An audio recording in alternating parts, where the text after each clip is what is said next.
These are the anxiety symptoms that I get the most questions about, the most messages about. I see you guys commenting on them all the time, so let's get into it. Needing to constantly gag or dry heave when you're especially anxious or stressed out. You may or may not throw up, but a lot of people actually just have the gagging without throwing up. It's something that's very misunderstood, and a lot of people still feel a lot of embarrassment around it, but it's probably one of the top symptoms here, so I promise you're not alone. Yawning to try and feel like you're getting a full deep breath.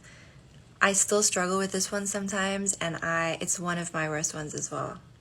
Feeling sick to your stomach and like you may throw up. Even now, when I start to feel like I may throw up, I can feel my anxiety climbing. Derealization, which is when it feels like you're existing in kind of like a fog, or everything around you feels like a dream.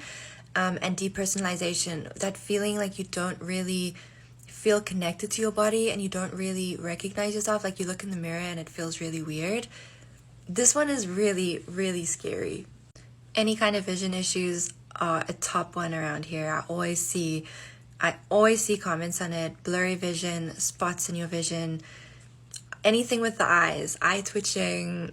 Feel free to add more in the comments. I feel like I should have started with the one that I'm about to say, and that is dizziness.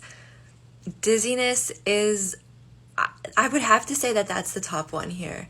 I was dizzy pretty much nonstop, and I'm not even exaggerating. During my very worst anxiety, I was off balance to some extent all the time. And then when I panicked, it would just get worse. I actually have a podcast episode where I go deep into this, and I have a blog post because I really wanted to talk more about it. Intrusive thoughts around death, obsession and fears about your own death or the people that you love the most dying. Death anxiety is no joke.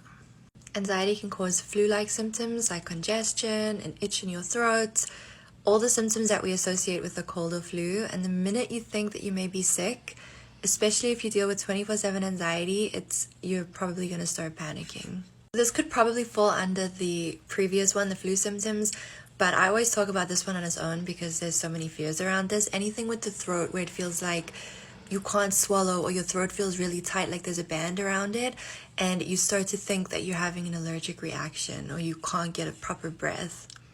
And last but not least, we have brain zaps and brain surges. If you want to know more about that, I have separate videos and I talk more about it on my Instagram as well.